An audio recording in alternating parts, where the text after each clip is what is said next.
Bonjour mes chers élèves. Dans le cadre des leçons programmées à distance pour la préparation à l'examen régional de la troisième année collégiale, je vous propose aujourd'hui une leçon de langue et communication intitulée « Raisonner à partir d'une hypothèse ». Les objectifs de la leçon sont les suivants.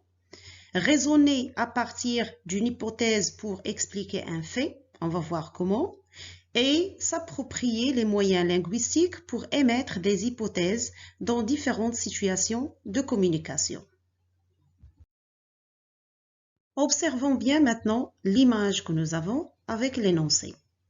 Nous allons commencer par lire d'abord l'énoncé. La mort de cette femme est bizarre. Supposons qu'elle se serait jetée du haut de l'immeuble.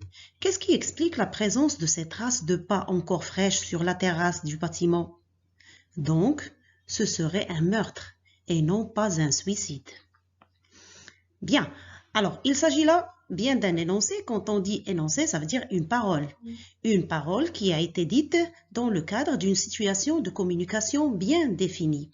Alors nous allons essayer, à partir de l'image, de définir les paramètres situationnels de cet énoncé.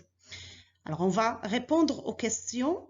La première question qui parle dans cette situation, ou bien dans cet énoncé qui parle, c'est un inspecteur de la police technique et scientifique, à partir toujours de l'image. À qui parle-t-il? Il s'adresse à un autre inspecteur, c'est-à-dire à son collègue. À propos de quoi parle-t-il? Il parle à propos ou bien au sujet d'une femme retrouvée morte. Où se trouve-t-il? Il se trouve dans un laboratoire d'analyse. On continue toujours par l'analyse de l'énoncé. Alors, c'est le même énoncé que nous avons ici. On continue par une autre question. Maintenant, quel est le fait exposé ou bien quel est l'événement dont on parle dans cet énoncé? Il s'agit bien de la mort, d'une mort bizarre d'une femme. Maintenant, quelle supposition ou bien quelle hypothèse l'inspecteur est-il en train de développer dans cet énoncé? L'inspecteur suppose, alors quand on dit suppose, ça veut dire il pense, il croit, il n'est pas sûr. Suppose qu'il s'est suicidé, c'est-à-dire que la femme s'est suicidée, et essaie de confronter cette hypothèse ou bien cette supposition avec la découverte des traces de pas encore fraîches sur la terrasse. Maintenant, quelle conclusion en tire-t-il à partir de l'analyse de cette hypothèse et la confrontation avec la découverte des pas fraîches sur la terrasse? Il conclut que ce serait un meurtre et pas un suicide. Maintenant, cette explication ou bien cette conclusion est-elle présentée comme vraie par l'inspecteur? La réponse est bien non, c'est une explication possible. C'est une explication possible, c'est-à-dire qui peut s'avérer fausse par la suite. On continue toujours et on analyse le même énoncé. La question maintenant, quelles sont les expressions utilisées par cet inspecteur pour formuler et émettre ces hypothèses? Alors nous allons bien lire l'énoncé, alors essayez de bien relire l'énoncé. Et on passe aux réponses. La première expression que cet inspecteur a utilisée, c'est le verbe supposer. Supposons que. Il a utilisé aussi le mode conditionnel pour la conjugaison des verbes.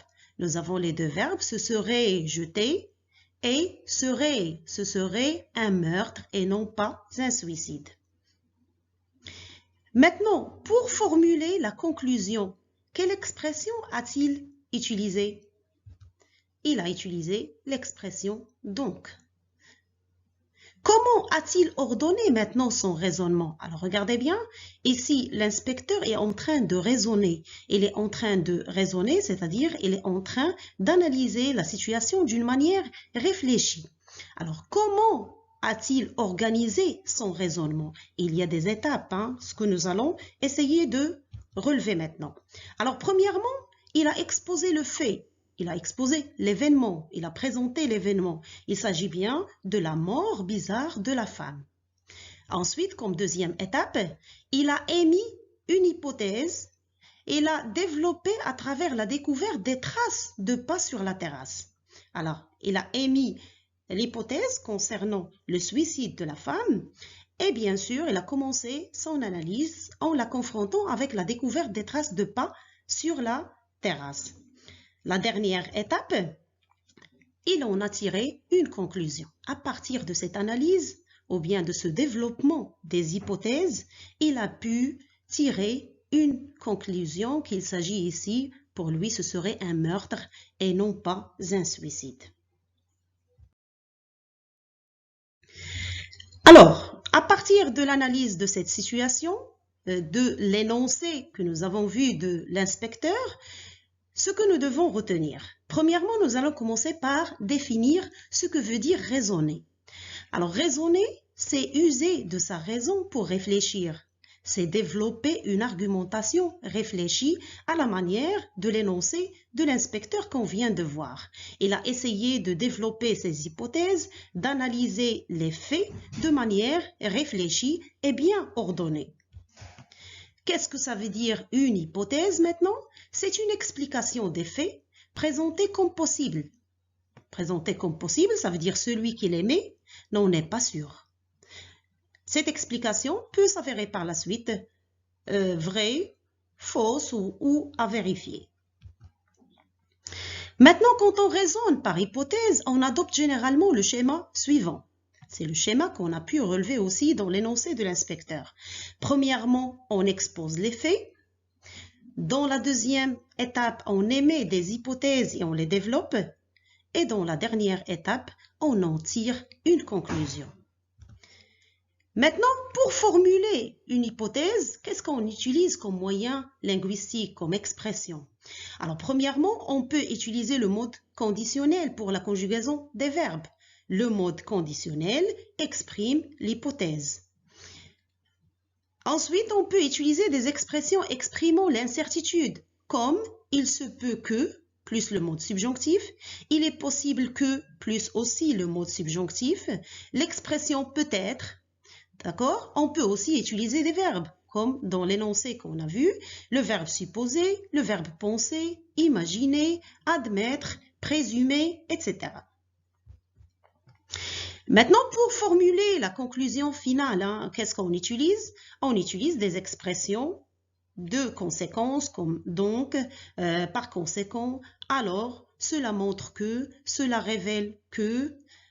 Alors là, ce sont les expressions, les moyens linguistiques, mais aussi les étapes à suivre pour réussir un raisonnement à partir d'une hypothèse. Passons maintenant aux exercices d'application.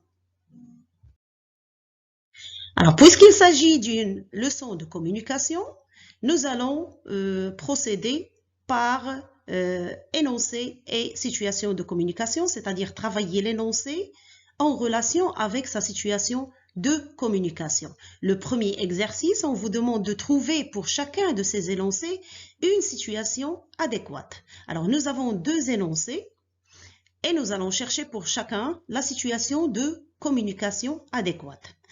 On va lire d'abord le premier énoncé. Les droits des enfants ne sont pas respectés. Dans le cas où tous les enfants jouiraient des droits fondamentaux, il n'y aurait pas d'enfants malheureux. Par conséquent, nous serions susceptibles de préparer les citoyens heureux et responsables. Alors, regardez bien, déjà dans l'énoncé, on a respecté l'ordre du raisonnement par hypothèse. On a commencé d'abord par énoncer ou bien par exposer le fait, c'est-à-dire le sujet. Alors, il s'agit bien là des droits des enfants qui ne sont pas respectés. Ensuite, on a émis l'hypothèse dans le cas où, en utilisant l'expression dans le cas où plus conditionnel, dans le cas où tous les enfants jouiraient des droits fondamentaux, il n'y aurait, c'est toujours le conditionnel, il n'y aurait pas d'enfants malheureux. La conclusion, par conséquent, nous serions susceptibles de préparer des citoyens heureux et responsables. Alors maintenant, nous allons essayer de chercher la situation de communication qui a donné cet énoncé. Alors, pour trouver la situation de communication, on va répondre aux questions des paramètres situationnels qu'on a vus dans la phase de l'observation, c'est-à-dire qui peut prononcer ou bien qui peut dire cet énoncé, à qui, à propos de quoi, qu'exprime-t-il dans cet énoncé. Alors, la réponse possible, un député, lors d'une intervention au Parlement, raisonne par hypothèse pour défendre le respect des droits des enfants. Alors là, c'est une réponse possible. Quand je dis possible, c'est-à-dire qu'on peut trouver d'autres réponses, d'autres situations de communication qui peuvent être convenables au même énoncé. Passons maintenant au deuxième énoncé. Que viennent faire ces seringues et ce sac de sang dans la voiture de Gary? Il se peut qu'il soit destiné à la police scientifique, mais ce n'est pas lui qui en est chargé. Ah non, Gary serait donc le vampire recherché. Alors il s'agit bien là d'un énoncé tiré de la nouvelle policière qu'on a travaillé en classe pour les élèves qui travaillent par le manuel Passerelle. Alors là, nous allons comprendre dans le cadre de la nouvelle qu'il s'agit bien ici de quelqu'un qui a été choqué, on va voir qui a été choqué par une découverte, d'accord? Mais il a raisonné par hypothèse. Alors, il a commencé d'abord par exposer le fait, c'est la découverte de sacs de sang et de seringues dans la voiture de Gary, de l'agent Gary. Ensuite, il a émis l'hypothèse, il se peut qu'il soit destiné, alors il a utilisé l'expression il se peut que plus subjonctif, destiné à la police scientifique, mais ici il y a une opposition, il essaie encore de confronter les faits, mais ce n'est pas lui qui en est chargé. Alors la conclusion, qu'est-ce qu'il a tiré vers la fin? Ah non, Gary serait donc le vampire. Alors il a utilisé l'expression donc pour tirer cette conclusion. Alors on va trouver maintenant la situation de communication de cet énoncé. Alors, il s'agit là de l'inspecteur Justin, selon la nouvelle qu'on a travaillée en classe. C'est l'inspecteur Justin qui émet une hypothèse à propos de sa découverte dans la voiture de l'agent Gary. Bien sûr, il a retrouvé des seringues et un sac de sang. Passons maintenant à l'exercice numéro 2. Alors, c'est un exercice inverse. Dans le premier exercice, on avait les énoncés et on a cherché les situations de communication. Maintenant, on va formuler des énoncés convenables aux situations de communication suivantes. Alors, on va lire la première situation. Un agent de police émet une hypothèse pour expliquer la brutalité de l'accident et les responsabilités de ces deux acteurs. Alors déjà ici, nous avons une situation bien définie avec celui qui parle, qu'exprime-t-il et à propos de quoi. Alors pour répondre, une réponse possible, l'accident était brutal. La première voiture se serait engagée dans la route avant l'arrivée de l'autocar, ce qui nous laisse penser que le chauffeur de l'autocar serait le fautif. Alors regardez bien.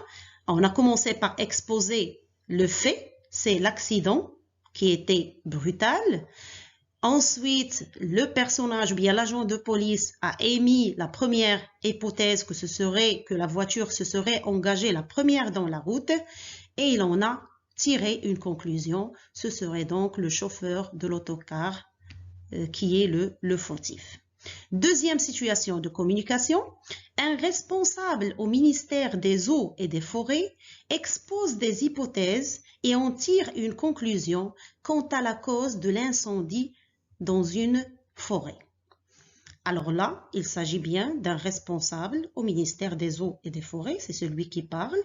Qu'exprime-t-il? Il expose des hypothèses et en tire une conclusion, c'est-à-dire qu'il va raisonner par hypothèse. À propos de quoi? À propos des causes d'un incendie d'une forêt. Alors, la réponse possible. Pour certains, il se peut que ce violent incendie de la forêt se soit déclenché par un mégot de cigarette. Pour d'autres, ce serait un feu allumé par l'un des campeurs.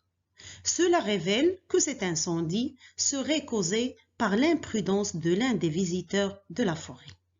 Alors regardez bien comment ce responsable a-t-il raisonné. Alors il a commencé par exposer deux hypothèses. La première, il se peut que ce violent incendie se soit déclenché. Il a utilisé l'expression « il se peut que » plus subjonctif. Il a ensuite exposé la deuxième hypothèse qui est ce serait un feu allumé par l'un des campeurs. Alors ce serait, il a utilisé le mode conditionnel. Et puis, il a tiré la dernière conclusion. Cela révèle que cet incendie serait causé par l'imprudence de l'un des visiteurs de la forêt. Et il a utilisé l'expression « cela révèle que ». Notre leçon d'aujourd'hui touche à sa fin. J'espère que vous avez pu en profiter. Si vous avez d'autres questions à me poser, vous me laissez en commentaire. Je vous donne rendez-vous pour une prochaine leçon et je vous dis merci pour votre attention. Au revoir.